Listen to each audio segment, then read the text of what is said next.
Bismillahirrahmanirrahim. Assalamualaikum warahmatullahi wabarakatuh. Saya Husnul Hatimah dengan NIM 401210163 dengan jurusan Ekonomi Syariah E akan mempresentasikan materi dari pertemuan kedua sampai selanjutnya dengan judul materi yang pertama, perencanaan jenis-jenis produksi, kemudian analisis proses produksi, strategi manajemen produksi, analisis kelayakan produksi, pengelolaan resiko produksi, etika dalam manajemen produksi, dan kinerja dan evaluasi produksi. Selanjutnya untuk materi pertama yaitu perencanaan dan jenis-jenis produksi. Dengan pembahasan ada 5. Yang pertama, definisi perencanaan produksi. Perencanaan produksi adalah suatu proses mengembangkan rencana-rencana terperinci guna mengatur dan mengelola seluruh aspek produksi yang dilakukan oleh suatu organisasi ataupun perusahaan. Tujuannya untuk dicapai dari perencanaan produksi adalah untuk memastikan efisiensi, efektivitas, dan kelancaran dalam proses-proses produksi agar tercapainya segala target produksi yang telah ditetapkan. Kemudian tujuan dan fungsi perencanaan produksi. Yang pertama, mencapai efisiensi produksi. Yang kedua, mengurangi biaya produksi. Yang ketiga, meningkatkan kualitas produk dengan menentukan standar kualitas yang baru dicapai dan memastikan bahwa semua langkah produksi memenuhi standar tersebut. Kemudian mengoptimalkan penggunaan tenaga kerja.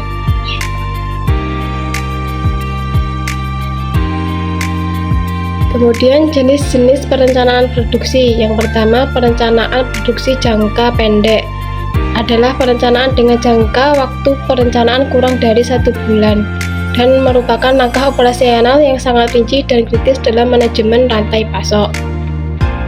Yang kedua, perencanaan produksi jangka menengah. Perencanaan produksi jangka menengah adalah didasarkan pada perencanaan 1-12 bulan yang prosesnya lebih strategis dibandingkan perencanaan produksi jangka pendek. Kemudian perencanaan produksi jangka panjang. Perencanaan produksi jangka panjang merupakan penentuan tingkat kegiatan produksi untuk 5 tahun atau lebih ke depan dan merupakan tahap perencanaan produksi yang paling strategis karena menyangkut keputusan paling mengenai pengembangan fasilitas produksi baru.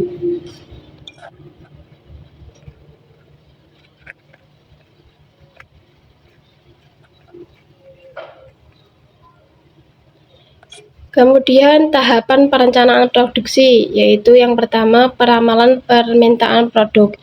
Terdapat beberapa tahapan pemilihan metode dalam perencanaan permintaan produk, membuat peramalan atau perkiraan permintaan pasar konsumsi terhadap produk tersebut agar dapat mengetahui berapa banyak produk yang dibutuhkan dan dihasilkan dalam jangka waktu tertentu. Kemudian identifikasi opsi potensial untuk produksi. Langkah selanjutnya dalam perencanaan produksi adalah menentukan opsi mana yang memiliki potensi terbesar untuk memproduksi suatu barang tertentu. Pelaku bisnis dapat memilih banyak pilihan berbeda untuk menentukan metode yang paling tepat dan efektif dalam menjalankan aktivitas produksi barangnya. Kemudian pemilihan metode produksi. Pemilihan metode produksi yang benar oleh perusahaan diperlukan untuk melaksanakan proses produksi. Mungkin pemilihan metode produksi ini membantu mengefisiensikan anggaran produksi, mulai dari pembelian bahan baku produksi, gaji karyawan, hingga biaya sewa kantor. Kemudian pengendalian dan pengawasan produksi. Pengendalian dan pengawasan kegiatan produksi sangatlah penting karena merupakan satu proses pengendalian terhadap kegiatan yang dilakukan dalam produksi. Proses ini berfokus pada membandingkan apakah pelaksanaan produksi konsisten dengan rencana produksi. Kemudian melakukan penyesuaian dan peninjauan. Langkah terakhir dalam perencanaan produksi adalah menyesuaikan apa yang direncanakan pada saat melakukan kegiatan produksi suatu barang. Perusahaan harus beroperasi dengan prinsip fleksibilitas agar mampu beradaptasi terhadap setiap perubahan. Baik itu permintaan pelanggan, misalnya pembatalan pesanan pelanggan yang berharga. Selanjutnya yaitu mekanisme perencanaan produksi. Mekanisme produksi adalah cara merancang suatu produk untuk mencapai tujuan produksi suatu produk tertentu. Dapat disimpulkan, mekanisme adalah cara kerja suatu alat dalam sebuah badan perusahaan yang saling berkaitan untuk hasil yang maksimal sehingga tercapai sebuah tujuan yang telah ditetapkan oleh suatu perusahaan.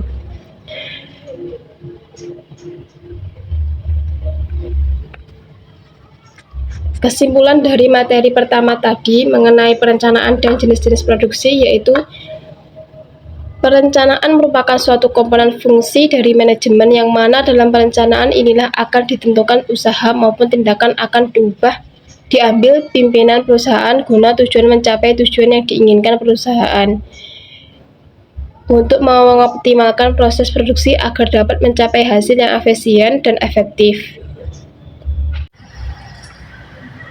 Lanjut materi kedua yaitu mengenai analisis proses produksi dengan subpembahasan ada 4. Yang pertama strategi proses. Strategi proses adalah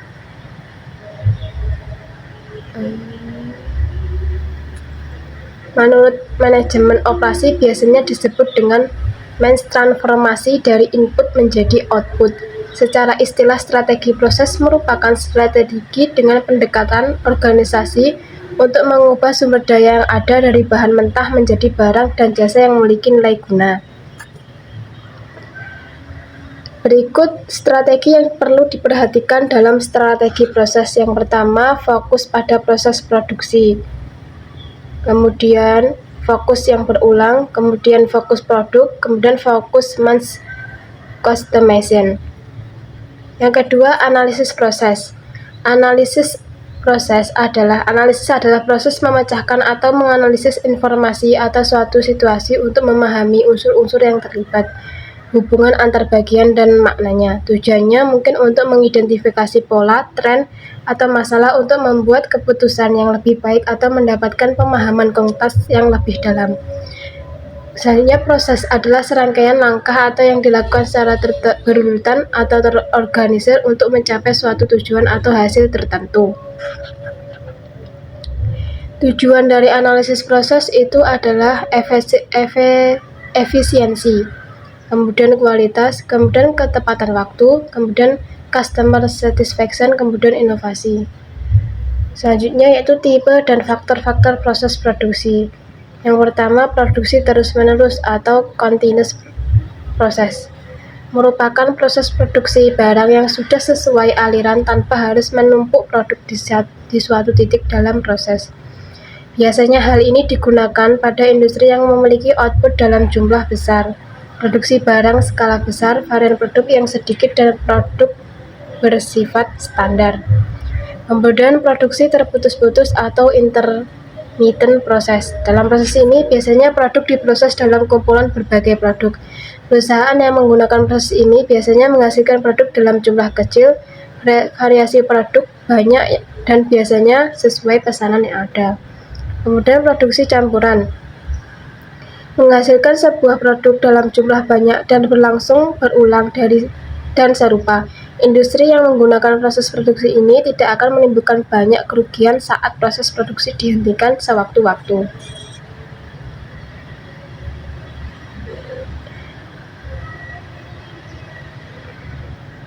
Kemudian proses produksi industri.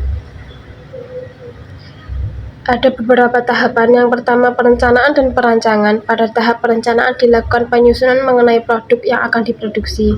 Analisis pasar, perencanaan sumber daya yang akan digunakan dalam proses produksi, bagaimana proses produksi akan dilakukan, hingga beberapa jumlah produk yang diproduksi. Kemudian pengadaan bahan baku. Bahan baku didapatkan melalui proses pengadaan yang melibatkan pembelian atau pemesanan dari pemasok. Bahan mentah ini dapat berupa bahan fisik seperti logam, plastik, atau bahan kimia, atau data dan informasi dari industri jasa atau perangkat lunak. Pada tahap ini, bahan mentah yang diperlukan untuk produksi produk perlu dilakukan pemilihan, dan penerimaan bahan mentah untuk mendukung produksi. Kemudian pengolahan. Pada tahap ini terjadi pengolahan yang mengubah dari bahan mentah menjadi barang jadi yang memiliki nilai lebih tinggi. Tahapan ini melalui beberapa proses seperti pemotongan, pemrosesan kimia, penggilingan, atau perakitan komponen. Kemudian pengujian. Setelah melalui proses pengolahan, barang jadi tersebut harus diuji untuk memastikan apakah produk yang dihasilkan sudah memenuhi standar kualitas yang ditetapkan atau belum. Pengujian ini dapat berupa pemeriksaan fisik, pengujian fungsional, atau pengujian kualitas lainnya. Kemudian pengendalian kualitas. Langkah-langkah pengendalian kualitas dilakukan untuk memastikan apakah produk telah memenuhi standar kualitas yang ditetapkan. Tas dan inspeksi dilakukan untuk mengidentifikasi dan mengatasi cacat atau ketidaksesuaian dengan spesifikasi produk. Kemudian pengemasan. Setelah melalui proses pengujian dan pemeriksaan, produk harus dikemas dalam kemasan yang sesuai dengan standar keamanan dan branding yang telah ditetapkan dan diberi informasi terkait produk yang dibutuhkan konsumen. Tahap selanjutnya yaitu distribusi. Setelah produk dikemas sesuai dengan standar yang telah ditetapkan, maka produk siap untuk didistribusikan ke pasar atau konsumen akhir melalui jalur distribusi yang sesuai, seperti melalui sistem penjualan langsung, distributor, agen, atau melalui toko retail. Kemudian pemasaran dan penjualan. Pemasaran dan penjualan kepada pelanggan juga tercakup dalam proses produksi. Upaya ini dilakukan untuk mengendalikan dan mempromosikan produk dan mencari pelanggan yang potensial. Tahap ini melibatkan penyimpanan, pengemasan, dan logistik yang diperlukan untuk mengirimkan produk ke konsumen. Kemudian pemeliharaan dan pemulihan. Beberapa produk memerlukan perawatan atau perbaikan rutin jika terjadi kerusakan atau kegagalan. Hal ini dapat mencakup perbaikan, pemeliharaan, atau penggantian suku cadang untuk memastikan produk tetap berfungsi dengan baik sepanjang masa pakainya.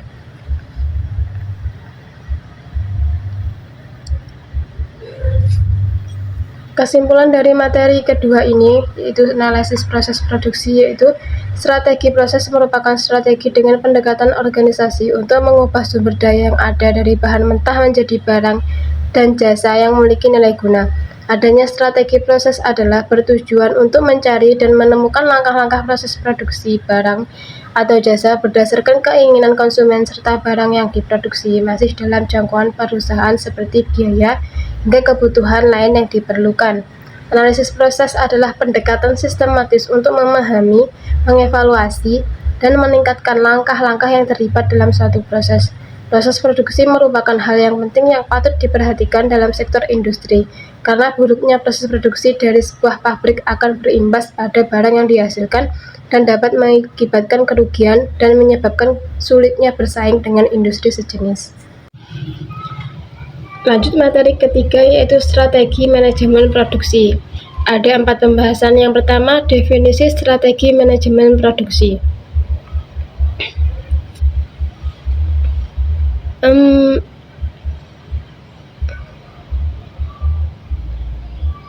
Yaitu pengelolaan dan pemanfaatan sumber daya alam untuk menghasilkan output yang bernilai tambah dengan transformasi bahan mentah menjadi produk jadi.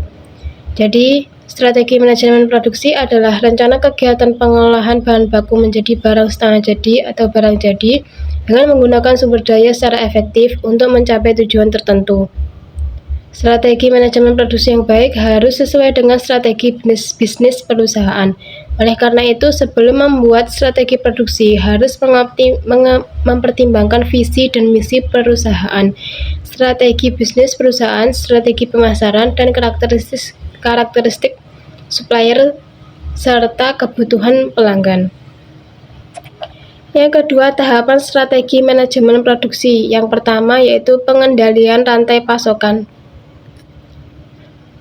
Pergerakan dan transformasi barang dan bahan mentah ke pengguna akhir termasuk dalam rantai pasokan. Rantai pasokan biasanya terdiri dari beberapa komponen: pemasok, pusat produksi, gudang, pusat distribusi, sistem transportasi, toko retail, dan akhirnya pada konsumen. Integrasi dan kondisi Seluruh aktivitas merupakan komponen penting dalam rantai pasokan dan keputusan yang dibuat di dalamnya berdampak langsung pada keseluruhan rantai pasokan. Kemudian perencanaan kapasitas produksi. Perencanaan kapasitas adalah proses menentukan kapasitas perusahaan yang dibutuhkan untuk memenuhi perusahaan pemimpin pada setiap produk. Kemudian pengaturan jadwal produksi. Penjadwalan adalah daftar barang yang harus dibuat dalam jangka waktu tertentu. Biasanya diurutkan berdasarkan prioritas dan setiap barang harus dibagi berdasarkan elemen pekerjaan dan aktivitas yang dilakukan setelah itu. Selanjutnya itu strategi manajemen produksi. Yang pertama, framework ketidakpastian. Merupakan kerangka kerja yang dirancang untuk membantu perusahaan menentukan strategi rantai pasokan yang tepat dalam menghadapi permintaan dan pasokan yang tidak pasti.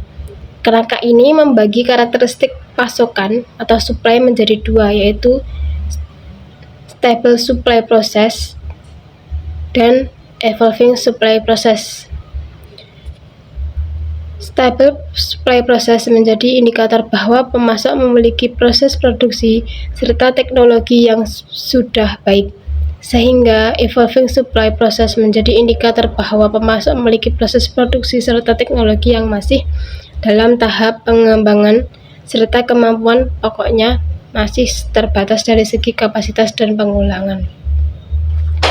Yang kedua yaitu value stream mapping, yaitu adalah metode untuk mencapai dengan mempelajari keadaan saat ini. Kemudian yaitu total quality management, merupakan pendekatan manajemen yang berfokus pada peningkatan kualitas produk dan layanan dengan melibatkan seluruh anggota organisasi. TQM dapat diberikan dengan 3 kali.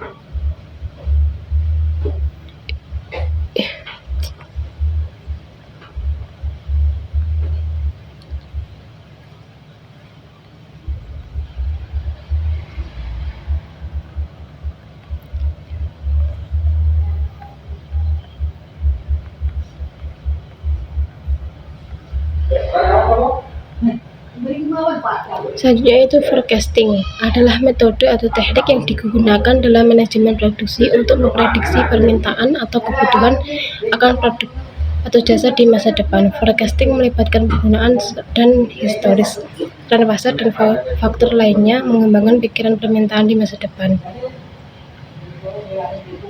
Kemudian yaitu hasil wawancara. Kesimpulannya dari materi tadi yaitu strategi manajemen produksi merupakan rencana yang cermat dalam mengelola proses produksi untuk menghasilkan output yang bernilai jual dengan menggunakan sumber daya secara efektif untuk mencapai tujuan perusahaan. Lanjut materi keempat yaitu analisis kelayakan produksi. Merupakan proses yang melibatkan penguraian, pengelompokan, dan penafsiran makna terhadap komponen produksi guna menentukan apakah suatu usaha produksi layak dilakukan. Selanjutnya, indikator kelayakan produksi menjadi instrumen yang penting dalam menilai apakah sebuah proyek produksi memenuhi syarat untuk dilaksanakan.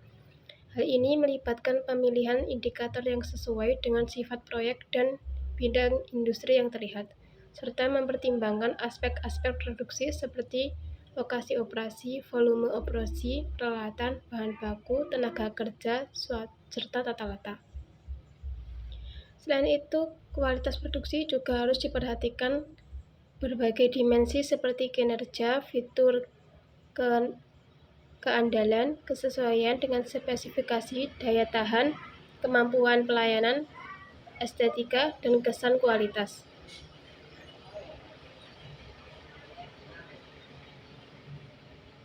Tahapan analisis kelayakan produksi meliputi menemukan ide, pengumpulan dan analisis data, mengevaluasi, menyusun prioritas, membuat keputusan, merencanakan tindakan, implementasi, serta menjalankannya. Setiap tahapan tersebut penting untuk memastikan bahwa usaha produksi dapat dilaksanakan dengan efektif dan menghasilkan hasil yang diinginkan dengan melakukan analisis kelayakan produksi secara menyeluruh dapat memastikan kesuksesan dan keberlanjutan bisnis produksi tersebut.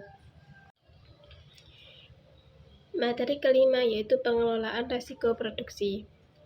Manajemen risiko adalah suatu proses terstruktur yang dirancang untuk mengidentifikasi, menilai, mengurangi, dan mengelola risiko yang dapat mempengaruhi kesuksesan suatu organisasi, proyek, atau aktivitas. Langkah-langkah umum dalam manajemen risiko terhadap identifikasi risiko, evaluasi risiko, pengembangan strategi pengelolaan risiko, implementasi, dan pemantauan serta peminjaman. Risiko dapat dikelompokkan berdasarkan sumber, sifat, dan kategori. Tujuan dari manajemen risiko adalah untuk meningkatkan efisiensi, mempercepat inovasi, meningkatkan kinerja perusahaan, dan mendukung pencapaian tujuan perusahaan. Tahapan dalam siklus manajemen risiko secara lebih spesifik meliputi yang pertama, identifikasi risiko, yaitu mencatat risiko yang mungkin terjadi sebanyak mungkin. Kemudian analisis risiko, dimaksudkan untuk mengukur risiko dengan cara melihat potensial terjadinya, seberapa besar severity atau kerusakan, dan probabilitas terjadi risiko tersebut. Kemudian pengelolaan risiko, kebijakan manajemen dapat memilih salah satu atau kombinasi dari alternatif strategi. Kemudian implementasi manajemen risiko dilaksanakan setelah memilih respon yang akan digunakan untuk menangani risiko. Kemudian monitoring risiko. Monitoring proses dari awal mulai dari identifikasi risiko dan pengukuran risiko untuk mengetahui efektivitas respon yang telah dipilih.